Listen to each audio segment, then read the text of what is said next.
Yay. Good afternoon, take 3. This is Heavy D Storytelling. I'm David Sneathen, and I'm going to tell a story today. The story is The Silver Chair. And let me know if you're here, because we're having some technical difficulties, I think. This is take 3. Please just let me know if you arrive. I see that. Let me know what happens when you click the link. Hey, this is the problem with live videos, is that we spend the first minute or 5 waiting for people to figure out how to be. Oh, I see one person. Yay! Mom got there. Not the live stream. Oh, it goes to the page.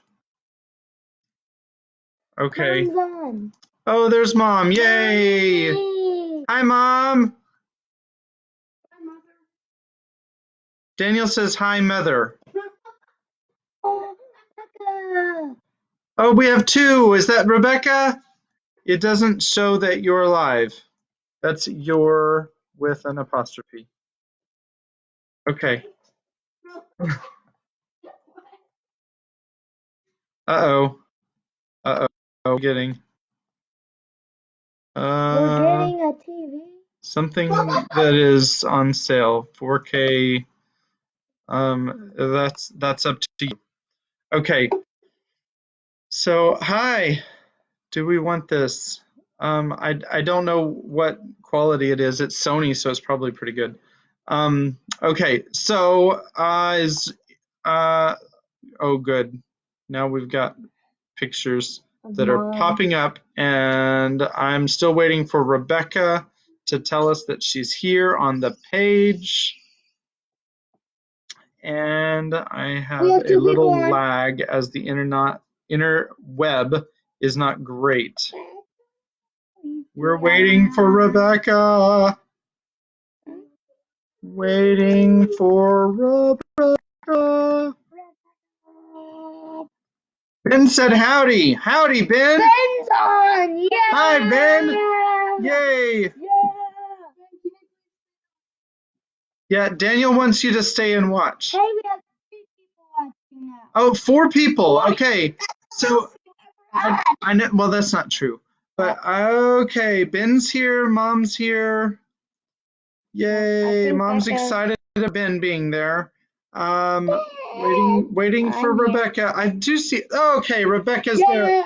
Yay! All right. So,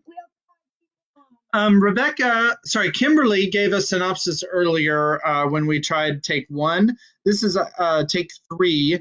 We actually have 5 people on right now. This is take 3 because of our technical difficulties, which are probably mostly on my side. Kimberly, would you like to give your synopsis again? No, she's not interested. Okay, so basically, okay, JJ, tell us what happened. There were a bunch of ravens. No. No? In the last chapter? No. And they met in a dungeon. No, it was a modern business office building in the middle of the day. It was owls. Oh, it was owls. That's right. Okay. So there were a bunch of owls, and they met in a modern business building. Oh, okay. But it was a good thing that Eustace listened to Jill, because he ran up to Caspian as soon as he landed. No? What happened? Did they get to talk to Caspian? Oh, where did he go?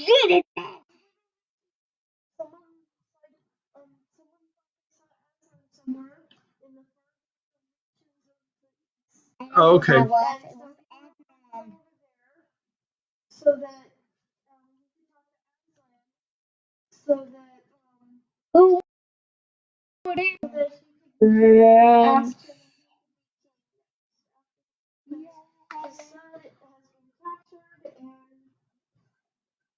oh, Okay, so Kimberly just gave us a synopsis. That's really good. Just a minute. I'm getting some messages here. Have a Blu-ray player that I'll be bringing. I think. Actually, before we buy a new, unless you need one for your room. No, it's $40 off because it's a return.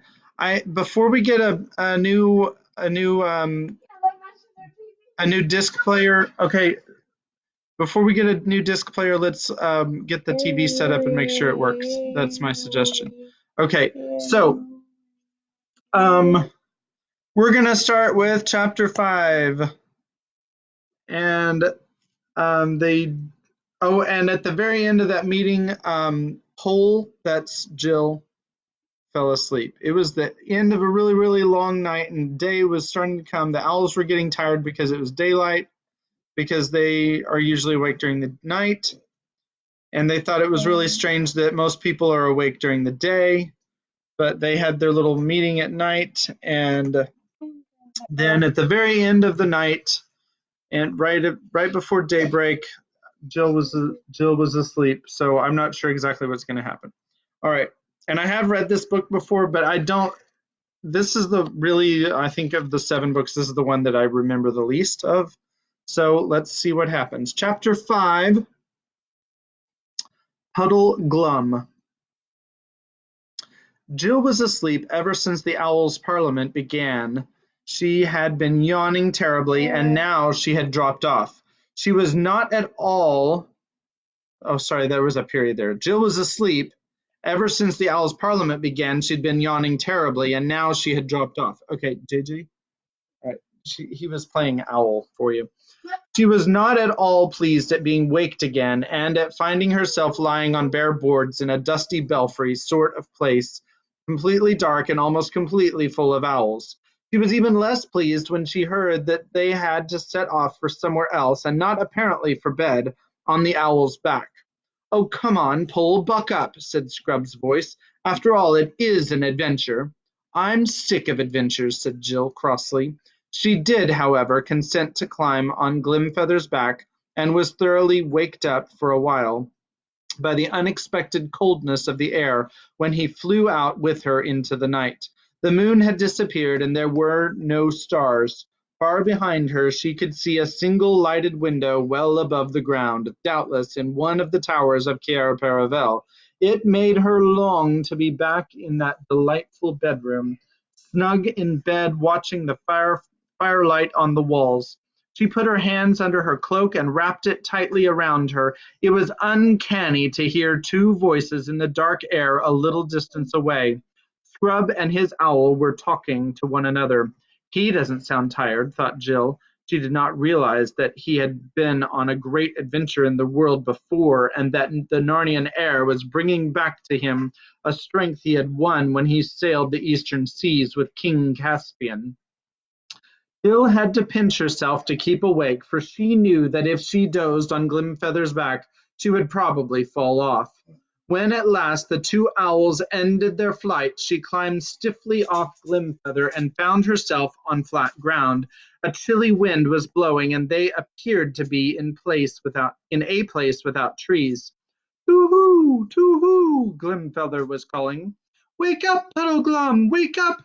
It's on the lion's business!" For a long time there was no reply. Then, a long way off, a dim light appeared and began to come nearer. With it came a noise. "Owls ahoy!" he said. "What is it?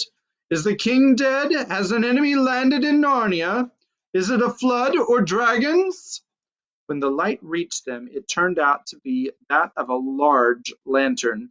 She could see very little of the person who held it. He seemed to be all legs and arms. The owls were talking to him, explaining everything, but she was too tired to listen. She tried to wake herself up a bit when she realized that they were saying goodbye to her, but she could never afterward remember much except that, sooner or later, she and Scrub were stooping to enter a low doorway, and then, oh thank heavens, were lying down on something soft and warm, and a voice was saying, "There you are. Best we can do. You'll lie cold and hard. Damp, too, I shouldn't wonder. Won't sleep a wink, most likely, even if there isn't a thunderstorm or a flood or a wigwam doesn't fall down on top of us all, as I've known them to do, must make the best of it."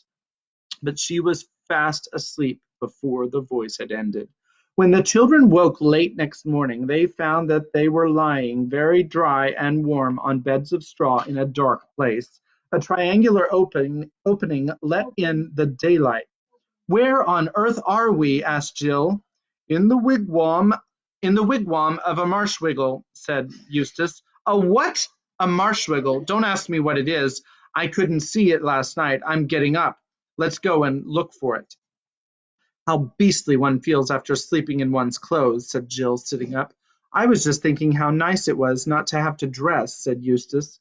"Or wash either, I suppose," said Jill scornfully, but Scrub had already got up, yawned, shaken himself, and crawled out of the wigwam. Jill did the same. What they found outside was quite unlike the bit of Narnia they had seen on the day before. They were on a great flat plain which was cut into countless little islands by countless channels of water. The islands were covered with coarse grass and bordered with reeds and rushes. Sometimes there were beds of rushes about an acre in extent. Clouds of birds were constantly alighting in them and rising from them again, duck, snipe, bitterns, herons. Many wigwams like that in which they had passed the night could be seen dotted about, but all at a good distance from one another, for marshwiggles are people who like privacy. Except for the fringe of the forest several miles to the south and west of them, there was not a tree in sight. Eastward, the flat marsh stretched to low sandhills on the horizon, and you could tell by the salt tang in the wind which blew from that direction that the sea lay over there. To the north there were low, pale-colored hills, in places bastioned with rock. The rest was all flat marsh. It would have been a depressing place on a wet evening, seen under a morning sun with a fresh wind blowing and the air filled with the crying of birds. There was something fine and fresh and clean about its loneliness. The children felt their spirits rise. "Where has the thingagummy got to, I wonder," said Jill. "The marshwiggle," said Scrub, as if he were rather proud of knowing the word. "I expect— Hello, that must be him."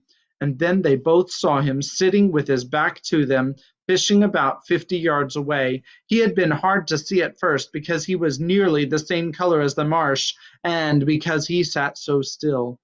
"I suppose we better go and speak to him," said Jill. Scrub nodded. They both felt a little nervous. Here is a picture of the marshwiggle on the marsh, and like it says, you can he kind of blends in with the surroundings there a bit.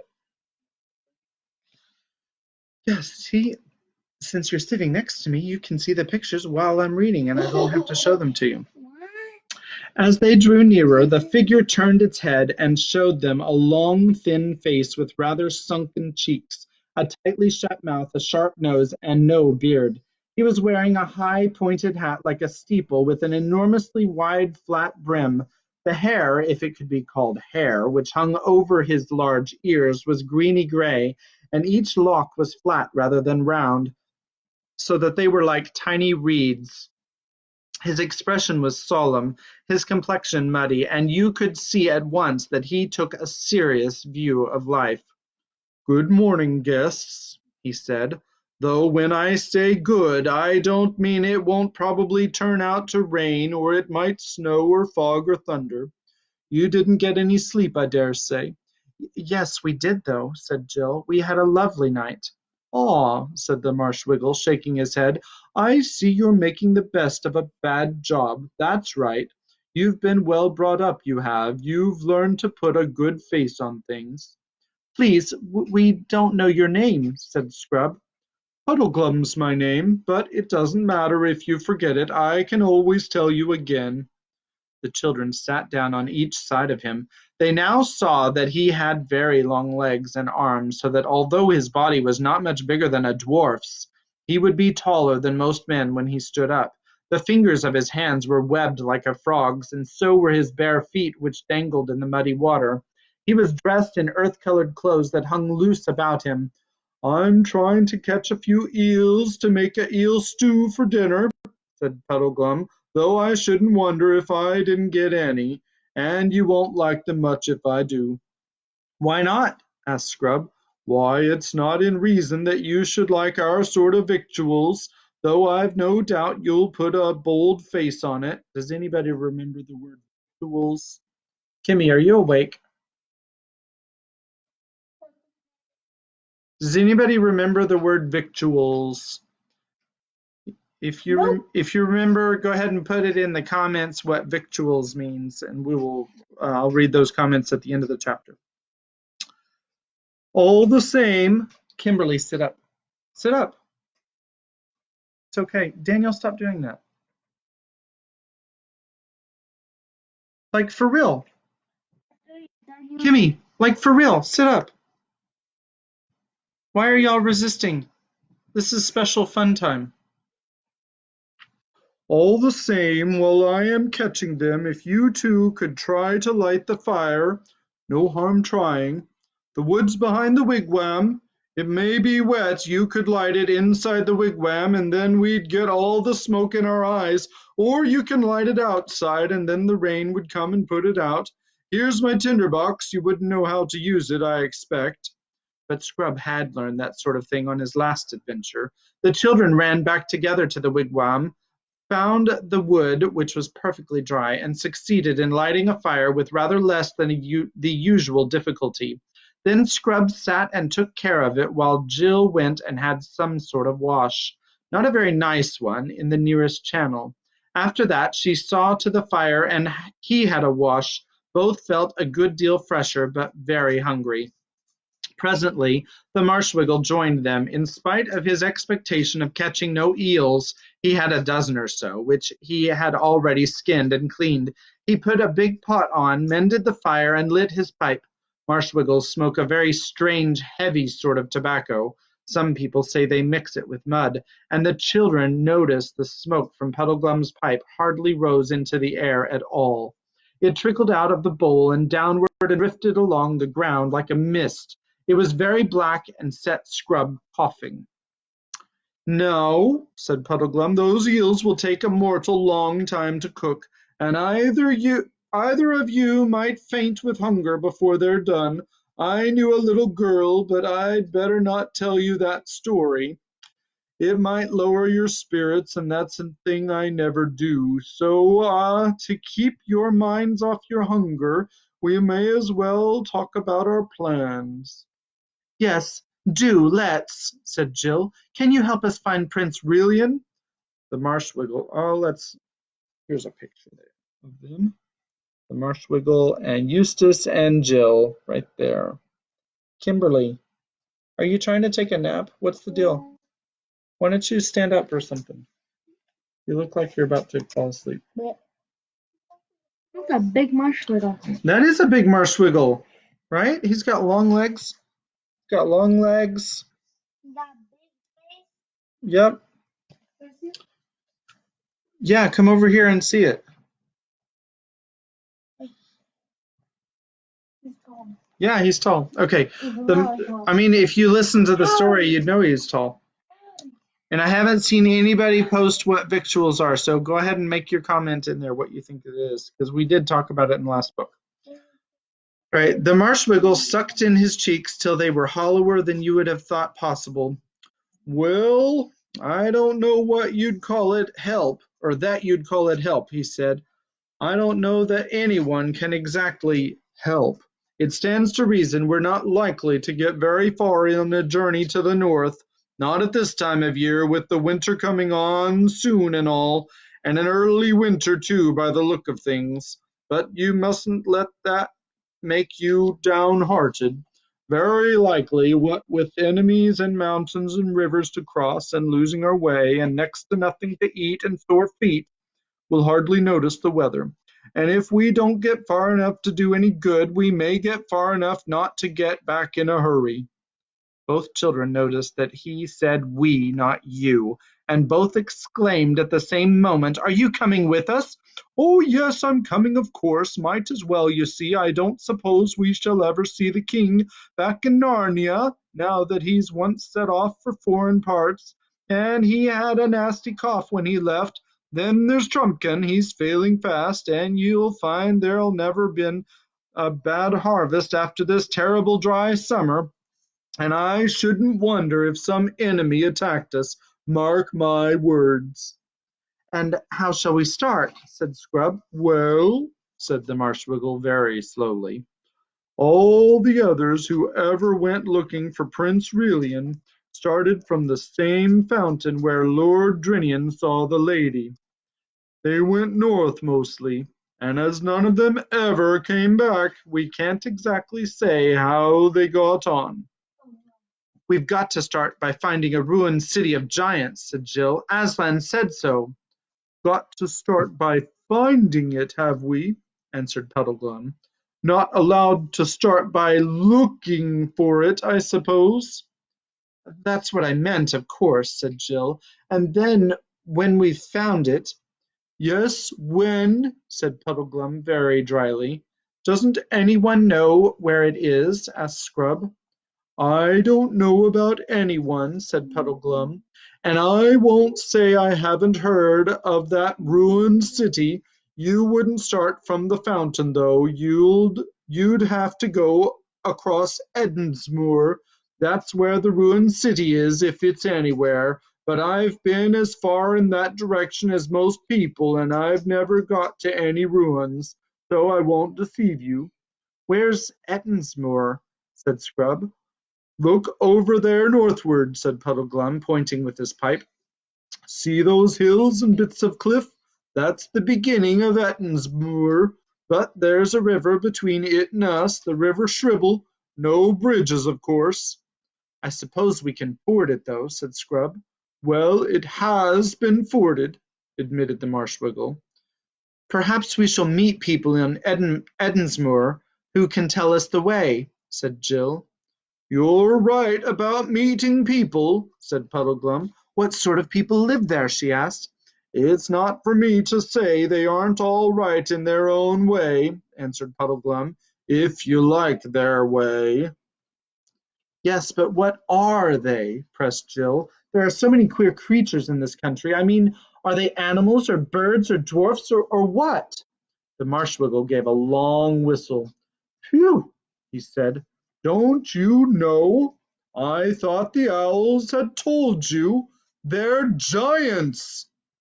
Jill winced. She had never liked giants, even in books, and she had once met one in a nightmare. Then she saw Scrub's face, which had turned rather green, and thought to herself, I bet he's in a worse funk than I am.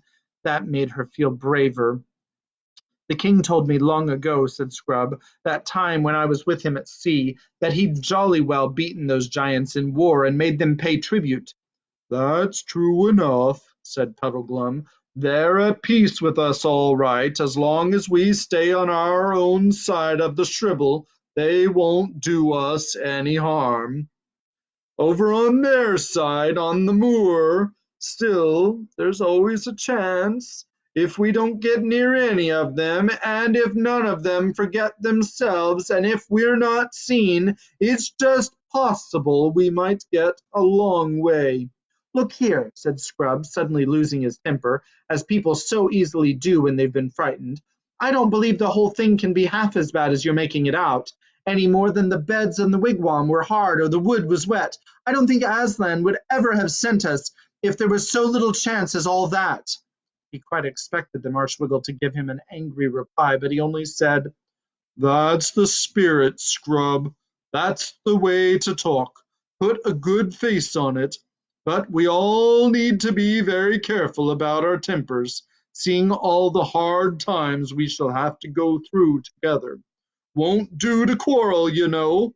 At any rate, don't begin it too soon. I know these expeditions usually end that way. knifing one another, I shouldn't wonder, before all's done.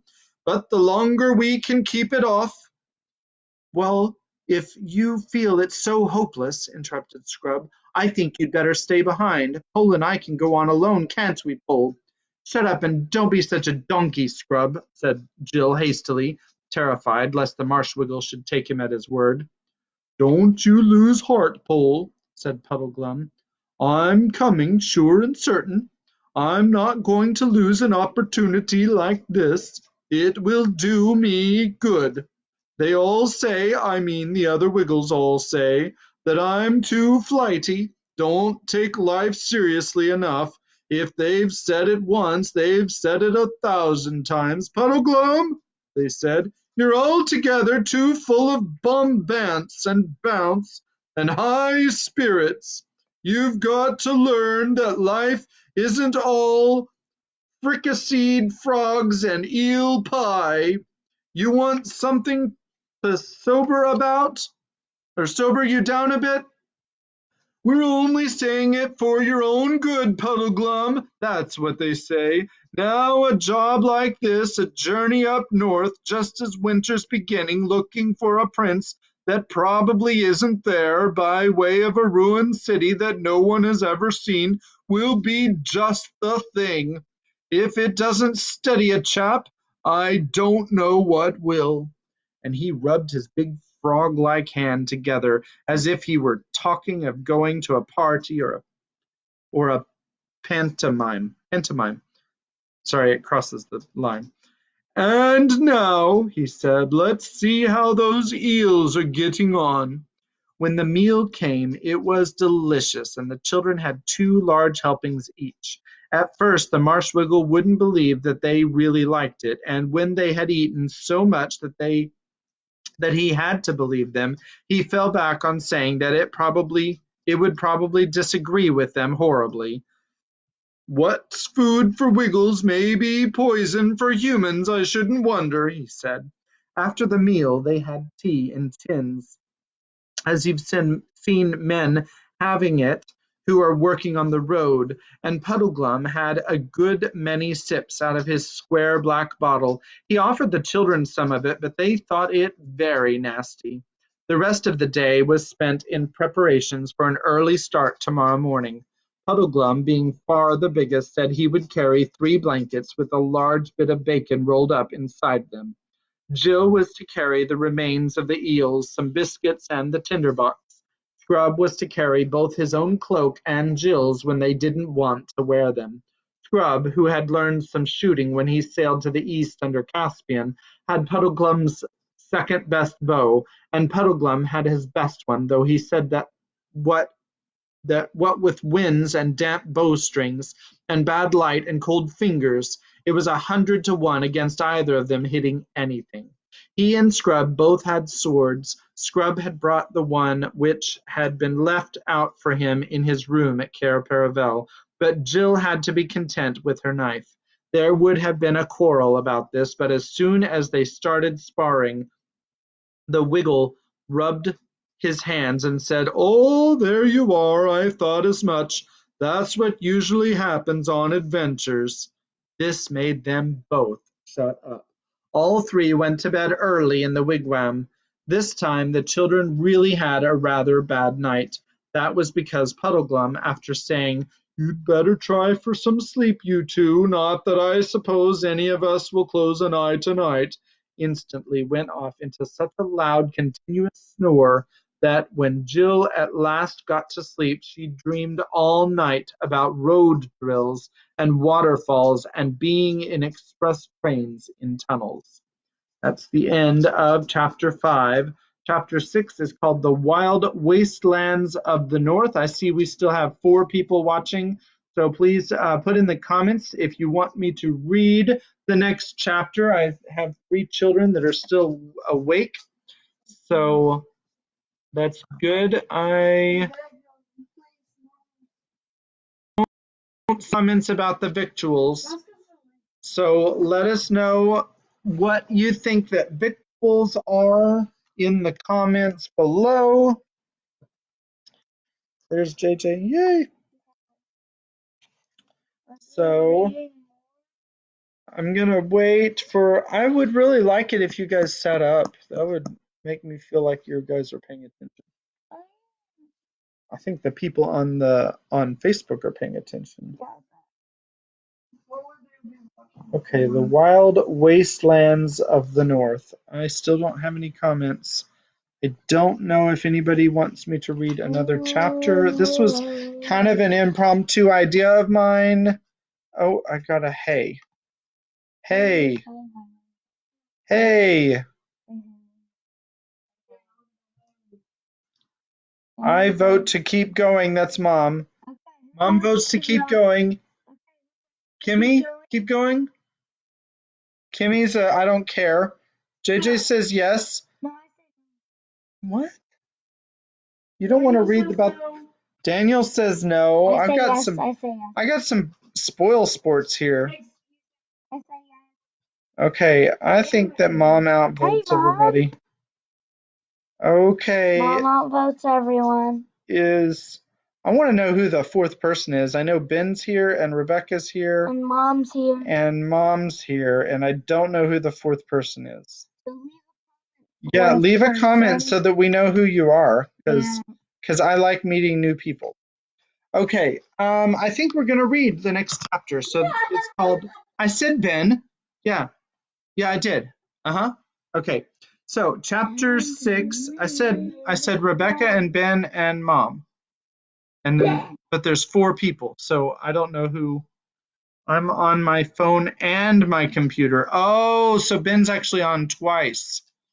Let's save some for tonight. Well, there's plenty of book. Are you gonna have to turn us off if we read another chapter, Rebecca?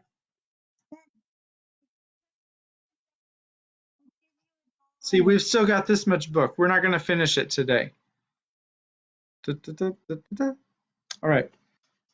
Chapter 6.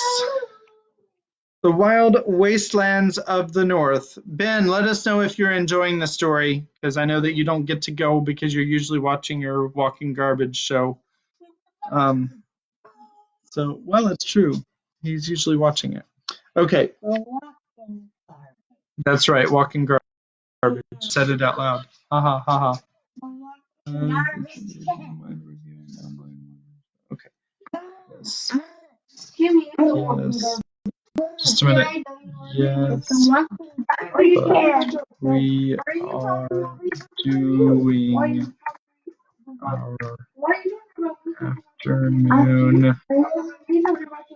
I know how to end all of this. To Guys, I know how to end all of this. Everyone was talking about him. No. join us. Why were you talking about me? Talking about you? Talking about me? All right. It's called Spending Time with Jess. Jess. I don't know a Jess. Huh. Okay. It's Jessica, your girlfriend. Okay, okay. All right, so this is chapter 6. I just got a message from Laura, so she might be joining us. We'll see. All right. Chapter 6, The Wild Wastelands of the North. Okay, I need you to be quiet so I can read. All right, goodbye. All right.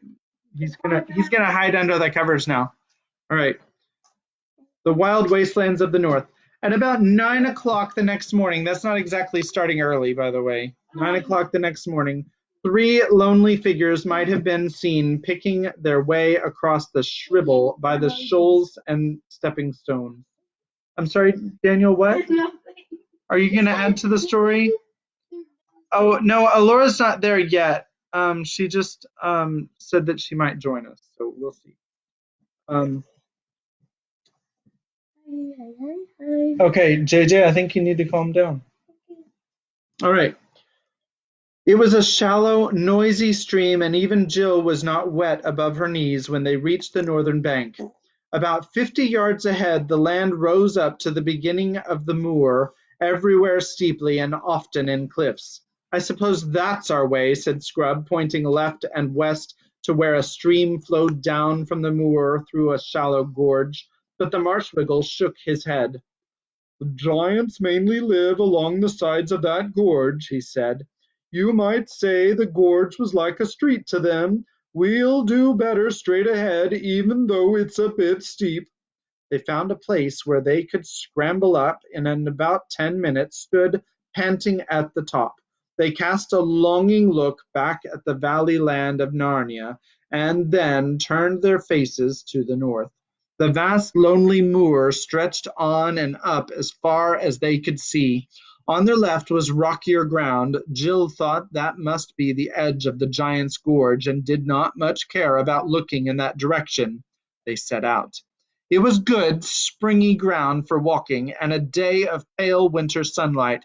As they got deeper into the moor, the loneliness increased. One could hear peewits and see an occasional hawk. When they halted in the middle of the morning for a rest and a drink in the middle of in a little hollow by a stream, Jill was beginning to feel that she might enjoy adventures after all, and said so.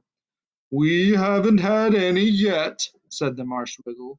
Walks after the first halt, like school mornings after break or railway journeys after changing trains, never go as they were before.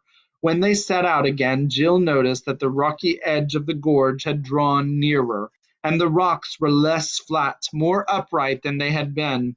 In fact, they were like little towers of rock, and what funny shapes they were!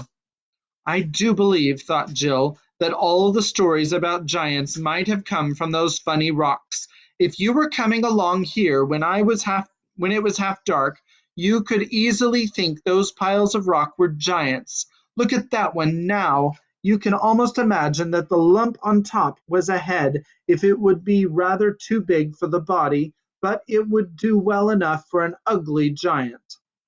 And all the bushy stuff, I suppose it's heather and birds' nests really, would do quite well for hair and a beard. And the things sticking to their sides are quite like ears. They'd be horribly big, but then I dare say giants would have big ears like elephants, and oh! Her blood froze. The thing moved. It was a real giant. There was no mistaking it. She had seen it turn its head. She had caught a glimpse of the great, stupid, puff-cheeked face. All the things were giants, not rocks. There were 40 or 50 of them all in a row, obviously standing with their feet on the bottom of the gorge and their elbows resting on the edge of the gorge, just as men might stand leaning on a wall, lazy men on a fine morning after breakfast. I think this is just as good of a time as any to show you the picture. There they are, and there's the giants.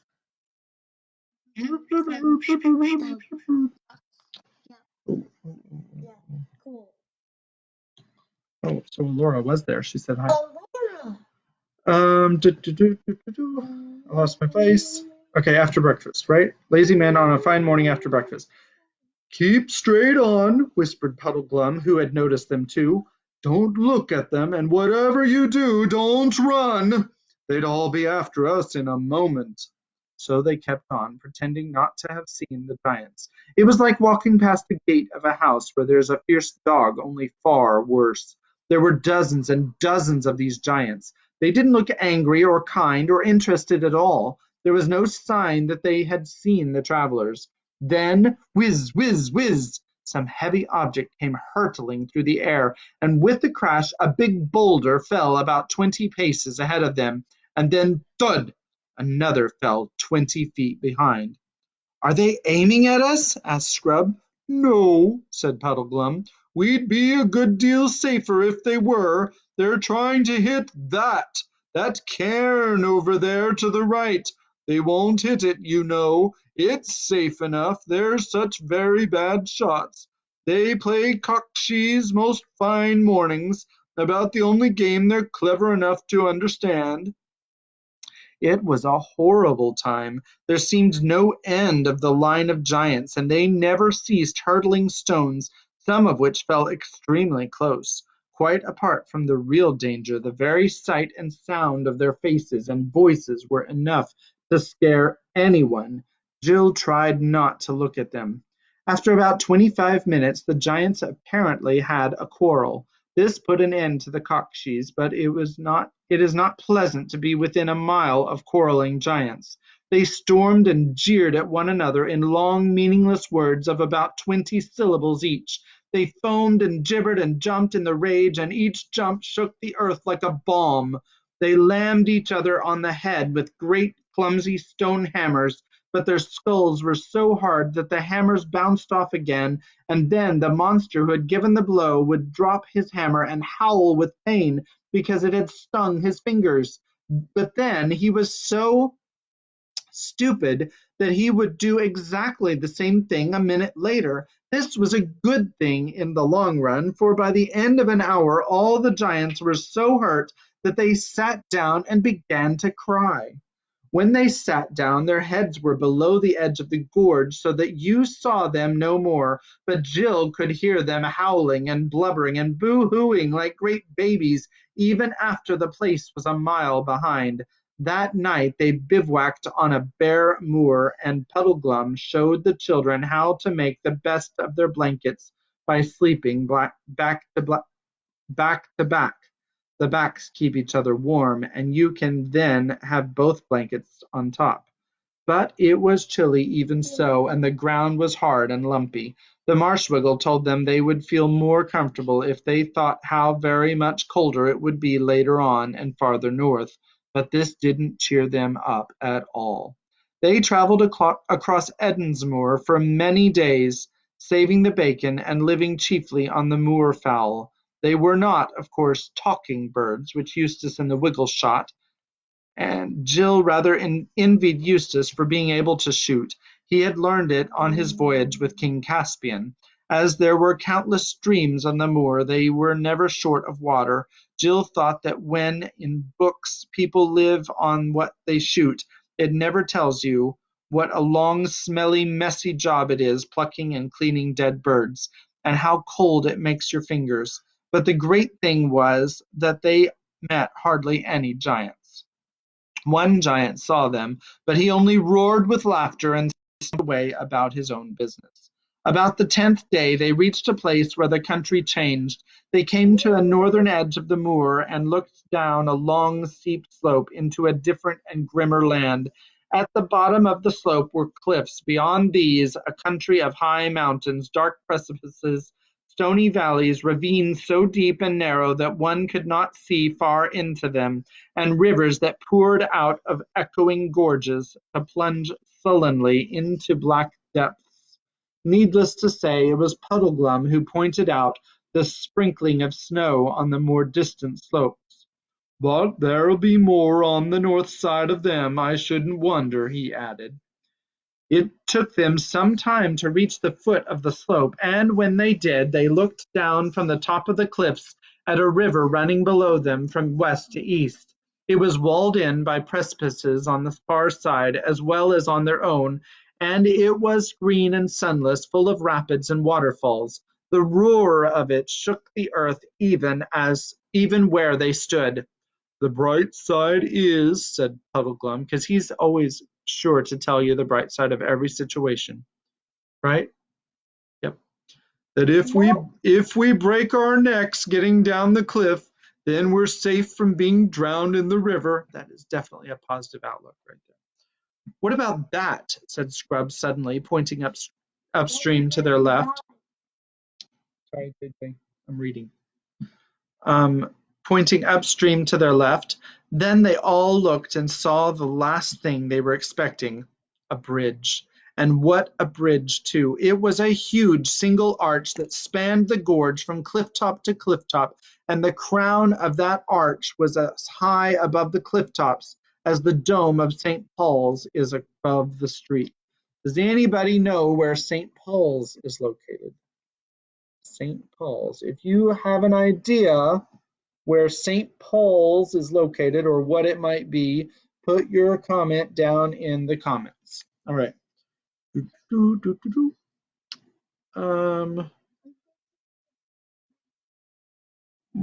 That's very undescriptive. Okay, a building in England is what Kimberly said. "Why, it must be a giant's bridge," said Jill. Or a sorcerer's more likely, said Puddleglum. We've got to look out for enchantments in places like this. I think it's a trap. I think it'll turn out into mist and melt away just when we're on the middle of it. Oh, for goodness sake, don't be such a wet blanket, Scrub. Why on earth shouldn't it be a proper bridge? Do you think any of the giants we've seen would have sense to build a thing like that? Said Puddleglum.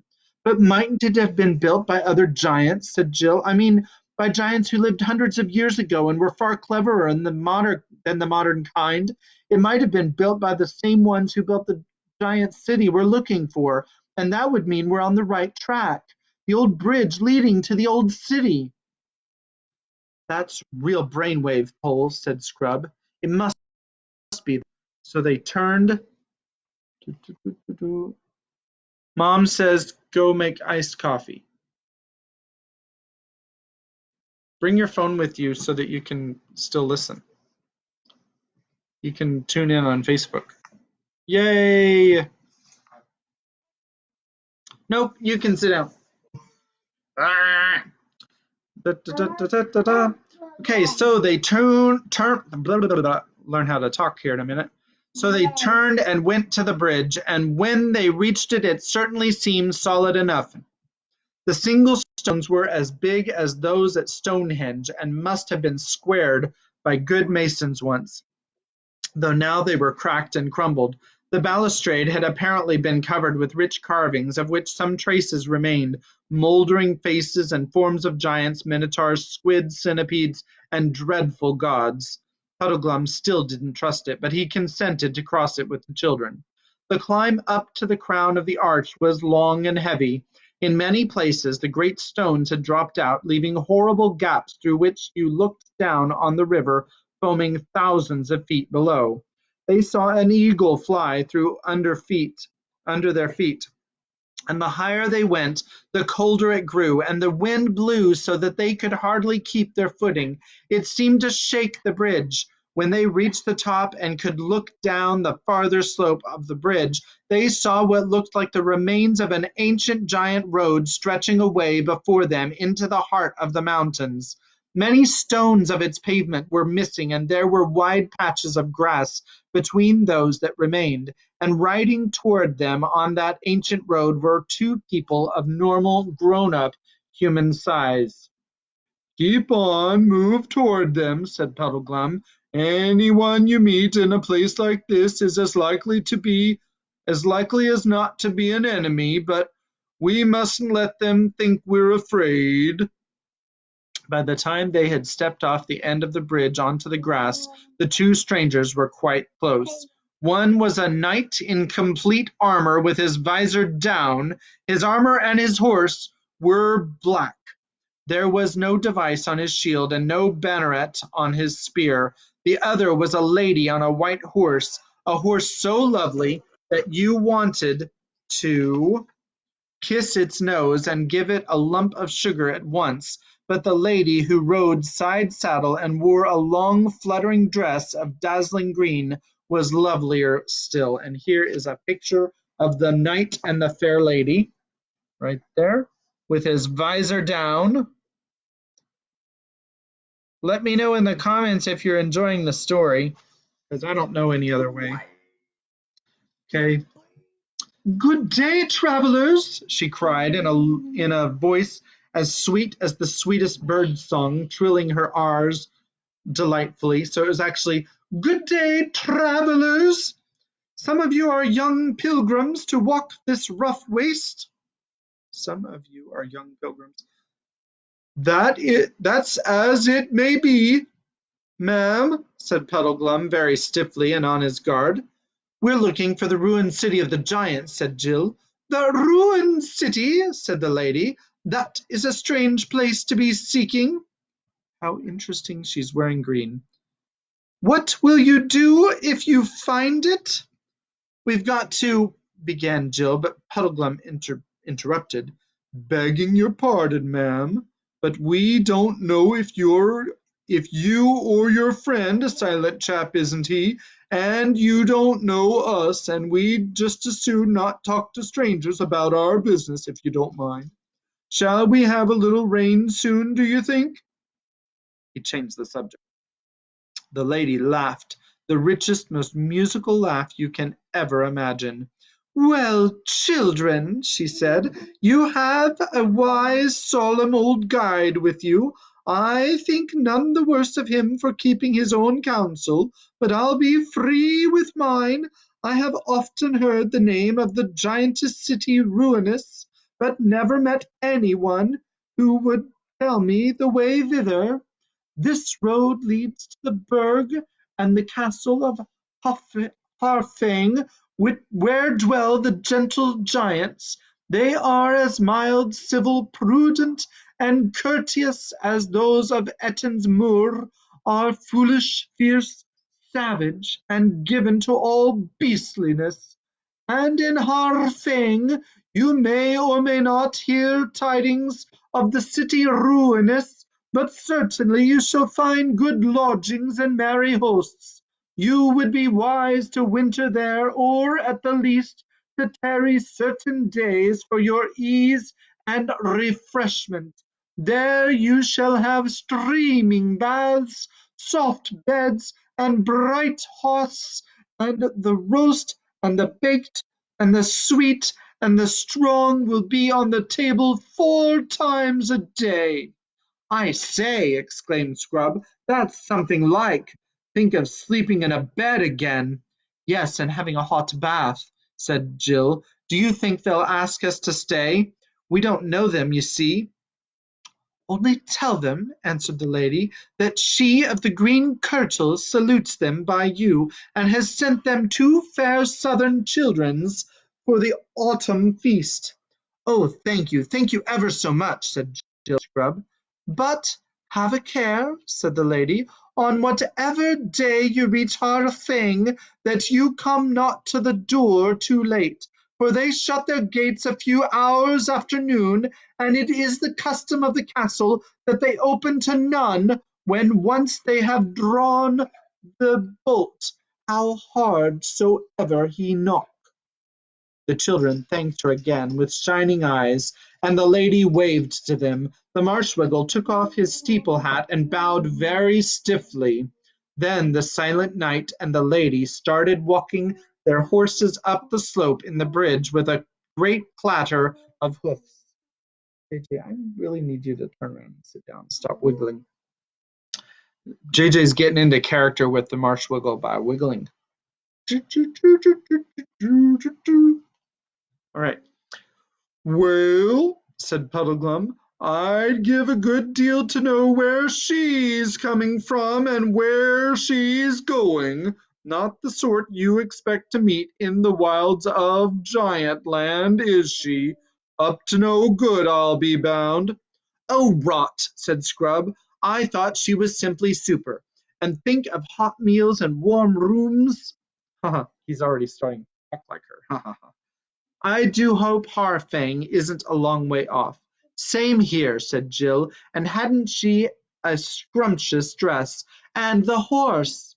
All the same, said Puddleglum, I wish we knew a bit more about her. I was going to ask her all about herself, said Jill, but how could I when you wouldn't tell her anything about us? Yes, said Scrub, and why were you so stiff and unpleasant? Didn't you like them? Them? Said the Wiggle. Who's them? I only saw the one. Didn't you see the knight? Asked Jill. I saw a suit of armor, said Puddleglum. Why didn't he speak? I expect he was shy, said Jill, or perhaps he just wants to look at her and listen to her lovely voice. I'm sure I would if I was him. I was wondering, remarked Puddleglum, what you'd really see if you lifted up the visor of the helmet and looked inside. Hang it all, said Scrub, think of the shape of the armor. What could be inside except a man? How about a skeleton? Asked the Marshwiggle with ghastly cheerfulness. Or perhaps, he added as an afterthought, nothing at all. I mean nothing you could see. Someone invisible. Really, Puddleglum, said Jill with a shudder, you do have the most horrible ideas. How do you think them all? Oh, bother his ideas, said Scrub. He's always expecting the worst, and he's always wrong. Let's think about those gentle giants and get on to Harfang as quickly as we can. I wish I knew how far it is. And now they nearly had the first of those quarrels which Puddleglum had foretold. Not that Jill and Scrub hadn't been sparring and snapping at each other a good deal before, but this was the first really serious disagreement. Puddleglum didn't want to go to Harfang at all. He said that he didn't know what a giant's idea of being gentle might be, and that anyway, Aslan's signs had nothing about staying with giants, gentle or otherwise. The children, on the other hand, who were sick of wind and rain and skinny fowl roasted over campfires and hard, cold earth to sleep on, were absolutely dead set to visit the gentle giants. In the end, Puddleglum agreed to do so, but only on one condition. Daniel, are you still there?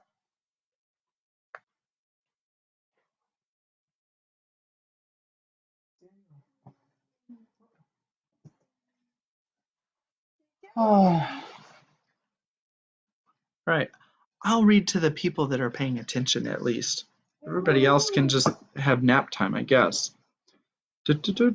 Only on one condition. Let me see where that is. The others must give an absolute promise that unless he gave them leave, they would not tell the gentle giants that they came from Narnia or that they were looking for Prince Rilian. And they gave him this promise and went on. And that talk with the lady, after that talk with the lady, things got worse in two different ways. In the first place, the country was much harder. The road led through endless narrow valleys down which a cruel north wind was always blowing in their faces. Who's napping? It was Daniel. He's sort of awake. And then JJ's under the table. So at least they're in the room and not fighting. There was nothing that could be used for firewood, and there were no nice little hollows to camp in, as there had been on the moor, and the ground was all stony and made your feet sore by day and every bit of you sore by night.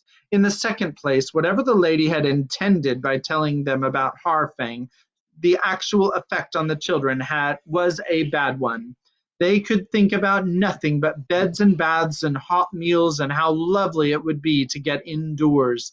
They never talked about Aslan or even about the lost prince now, and Jill gave up her habit of repeating the signs over to herself every night and morning. She said to herself at first that she was too tired, but she soon forgot all about it.